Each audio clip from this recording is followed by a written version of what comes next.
కడప జిల్లా ప్రొద్దుటూరులో రాష్ట్ర ఫుడ్ కమిషన్ చైర్మన్ విజయ ప్రతాప్ రెడ్డి ఆకస్మిక తనిఖీలు నిర్వహించారు. అంగన్వాడీ కేంద్రాలతో పాటు ఎద్దెల సుబ్బమ్మ హైస్కూల్ను సందర్శించి అక్కడ పరిస్థితులు పరిశీలించారు. పాఠశాలలు, హాస్టల్లో ప్రభుత్వం సూచించిన మెనూను తప్పనిసరిగా పాటించాలన్నారు.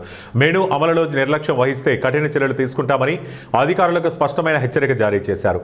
గతంలో పోలిస్తే హాస్టళ్లు, అంగన్వాడీలో గణనీయమైన మార్పులు కనిపిస్తున్నాయని ఆయన తెలిపారు. ప్రస్తుతం చాలా చోట్ల మెనూ సక్రమంగా అమలు కావడంపై ఫుడ్ కమిషన్ హర్షం వ్యక్తం చేశారు. QR కోడ్ జిరాక్స్ చేసి స్క్రీన్ షాట్ చేసి జిరాక్స్ చేసి కడిపిమ్మని చెప్పాము మేము. రేపు ఎవరైనా కానీ దానికి ఫోన్ పే 17 రూపాయలు కొట్టచ్చు, ఆ 3 రూపాయల గొడవ ఉండదు. ప్లస్ రిసిప్ట్ ఇవ్వాలండి, డీలర్ రిసిప్ట్ ఇవ్వాలండి ఖచ్చితంగా. ఎందుకు రిసిప్ట్ ఇవ్వకుండా ఉంటే వాళ్ళు చక్కెర తీసుకోకుండా చక్కెర తీసుకునేట్టు కొట్టి ఆ చక్కెరను వాళ్ళు వేరే విధంగా వాడుకునేది అనుకుంది.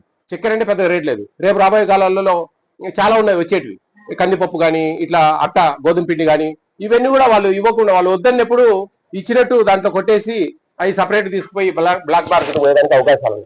ఇవన్నీ కూడా కట్టడి చేయాలని చెప్తా ఉన్నా. ఇది భోజనాలకు సంబంధించిన కార్యక్రమాలు. ఇవన్నీ కూడా ఇది అధికారులు కక్కుర్తి పడకుండా జాగ్రత్తగా వాళ్ళు ఆ పేద బడుగు బలహీన వర్గాలకు, పేద ప్రజలకు, మనకు భయమండి, మనకు ఈ ప్రభుత్వ స్కూల్స్ కానీ అంగన్వాడీ సెంటర్లకు కానీ ఎవరు కార్లు వేసుకుంటారు, పిల్లల్ని తీసుకొని పేదవాళ్ళే వస్తారు. ఆ పేదవాళ్ళకు వాళ్ళ కడుపులు కొట్టకుండా వాళ్ళకి సక్రమంగా భోజనాలు ఇవ్వండి అనేది ఏపీ స్టేట్ ఫుడ్ కమిషన్ అనేది చెప్తా ఉంది. కాబట్టి అర్థం చేసుకోవాలి అధికారులు కూడా. ఎక్కడెక్కడ ఎన్నో లంచాలు దిగించాలి, ఏమో జరుగుతా ఉన్నాయి, ఇక్కడేమో ఇది అనుకోవచ్చు. కాదండి, ఇది అన్నాలు పెట్టే కార్యక్రమాలు, వాళ్ళ కడుపులు నింపే కార్యక్రమాలు. ఇక్కడ తక్కువ పెడితే పాపాలు పడిపోతారండి. అధికారులు జాగ్రత్తగా ఎక్కడ పొరపాటు చేయకుండా సక్రమంగా పనిచేసి ఈ కార్యక్రమాలు నిర్విఘ్నంగా మంచిగా నడుపుతారని నేను అందరినీ మనస్ఫూర్తి కోరుకుంటాను. Thank you. ఏం కంప్లైంట్ అని లేవండి, వేరే దగ్గర అక్కడక్కడ ఉంటాయి. కానీ కంప్లైంట్ అంటే మేము ఆ రూట్ లో పోయినప్పుడు ఆ కంప్లైంట్ అంతా లిస్టు తీసుకుంటామండి. ఒక జిల్లా పోయేటప్పుడు ఆ జిల్లాలో ఆ రూట్ లో